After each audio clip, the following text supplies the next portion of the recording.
আপনি গুমের আইন মানতেছেন না, সমস্যাটা কোথায়? আপনার চরিত্র তো খোলস হয়ে যাচ্ছে, তাই আপনি গুম করতে চাচ্ছেন। আপনি মিথ্যা বক্তব্য দিচ্ছেন সংসদে, এটা কোনো মতে কাম্য না। আপনি শিলংয়ে কিভাবে ছিলেন আমার জানা দরকার নাই। আপনি কাকে বাঁচাতে যাচ্ছেন? ভারতকে। কারণ আপনি কিভাবে শিলং গেলেন এইটা তদন্তের বিষয়। ওখানে চলে আসবে আমাদের শুক্রানের বাড়ি কিভাবে ভারতে গেল, চলে আসবে আরো অনেক গুম ব্যক্তি ভারতে নিয়ে যাওয়া হয়েছে। এই দেশটা ভারতের কাছে বরবাদ দেওয়া হয় নাই। সুতরাং হাসিনা দিয়েছিলেন, হাসিনা শিক্ষা পাইছেন। আপনি শহীদ জিয়ার সন্তান, শহীদ জিয়ার দল, এটাকে অপমানিত করবেন না। এত বিরক্তকর বিষয় আজকে বেশ অনেকদিন যাবৎ এই জুলাই সনদ এবং এই গণভোট, মানুষের লজ্জা থাকা দরকার, ন্যূনতম লজ্জা। সেই লজ্জাটা বিএনপির মধ্যে নাই। আপনি কার সাথে এই কথাগুলি বলতেছেন? আপনি তো আমাদের মতো মজলুম ছিলেন, এখন এই পাল্টি মানলেন কেন? মুনাফিকের তো একটা নিয়ম কানুন আছে, আমি তো কোনো ফরম্যাটে পড়তেছেন না। আসলে হয়েছে কি ভাই, আপনি এই জুলাই বিপ্লবের যে একটা গুরুত্ব, একটা শক্তি, এটা যে ঘূর্ণিঝড়, এটা অনুধাবন করেন না। কারণ সালাউদ্দিন সাহেব ছিলেন শিলংয়ে, আমার প্রধানমন্ত্রী ছিলেন লন্ডনে।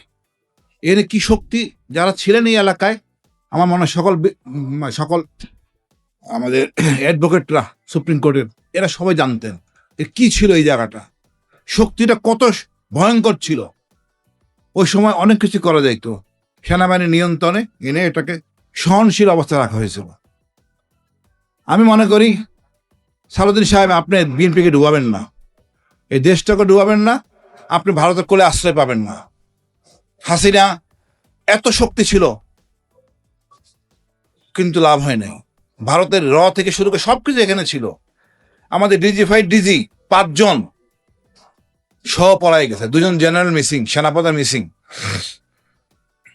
আপনি বুঝতে পারতেছেন এই ঢেউটা কত শক্তিশালী ছিল? আপনার কথায় পুলিশ এখন গুলি করবে না। কদিন আগে দেখছেন আইসিডিতে পুলিশ কাঁদতেছিলাম, আইন পালন করতে যেয়ে আমার কেন মৃত্যুদণ্ড হবে। আসলে সত্য। এখন আর ভাই আপনার কথা শুনবে না। আপনি গুমের আইন মানতেছেন না, সমস্যাটা কোথায়? আপনার চরিত্র তো খোলস হয়ে যাচ্ছে, তাই আপনি গুম করতে চাচ্ছেন। আপনি মিথ্যা বক্তব্য দিচ্ছেন সংসদে, এটা কোনো মতে কাম্য না। আপনি শিলংয়ে কিভাবে ছিলেন আমার জানা দরকার নাই। আপনি কাকে বাঁচাতে যাচ্ছেন? ভারতকে।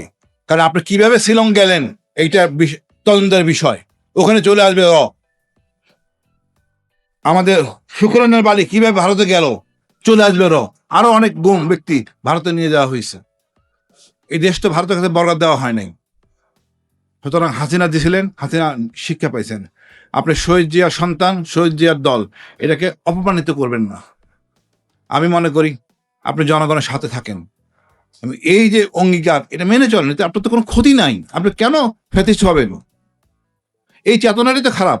পৃথিবীতে অনেক দেশ আছে সংবিধান, লিখিত সংবিধান নাই, কারণ সেই লোকগুলি ভালো, সেই লোকগুলি মানুষ, আমরা অমানুষ। আইন করে আপনাকে সোজা রাখা যাচ্ছে না। আপনি জমান দিয়ে জমান রাখতেছেন না, আপনার প্রতি আমাদের ভরসা পাচ্ছি না। একবার যদি ছাত্র জনতা আবার খেপে যায়, আপনারা কই যাবেন আমি জানি না। বাঙ্কার বানানোর সময়, বানাইতে অনেক সময় লাগবে, এই সময় আপনাকে দিবে না, খুব ট্রাবলে পড়ে যাবেন। এবার মার খাইতে পুলিশ, গালামন্দ খাইছে আর্মি, এরপর কিন্তু খাবেন আপনারা, এবং মহাবিপদে পড়বেন। ভারত আপনাকে নেবে না, ওই হেলিকপ্টার C-130 আর্মির এটা দিবে না আপনাকে। আপনাকে যেতে হবে মায়ানমার, সেখানে আছে আরাকান আর্মি, কোনো বোধ জ্ঞান নাই। তা আমি মনে করি ভাই, জনগণের সাথে থাকেন, জনগণের সমর্থনে থাকেন, দেশটাকে ভালোবাসেন। দেশটা আমাদের, সবাইকে নিয়ে বসবাস করব, সকল জাতিসত্তা। এখানে রাগ অভিমানের কিছু নাই তো। এমন কি ছিল যেটা আপনাদের ক্ষমতা প্রণয়নে অসুবিধা করতেছে? আমরা কেন চোর হব, কেন অন্য সম্পত্তি খাবো? এই জায়গা থেকে সরে আসতে পারি না?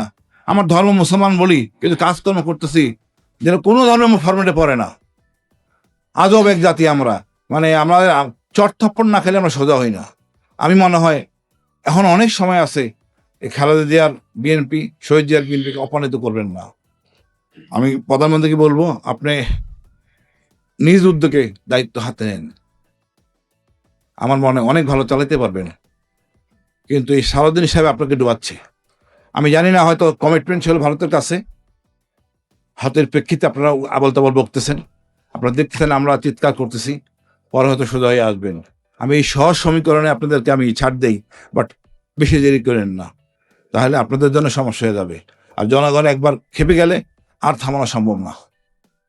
কারণ এবার সেনাবাহিনী এসে থামাবে না জনগণকে, পুলিশও থামাবে না, আপনারা বিপদে পড়বেন।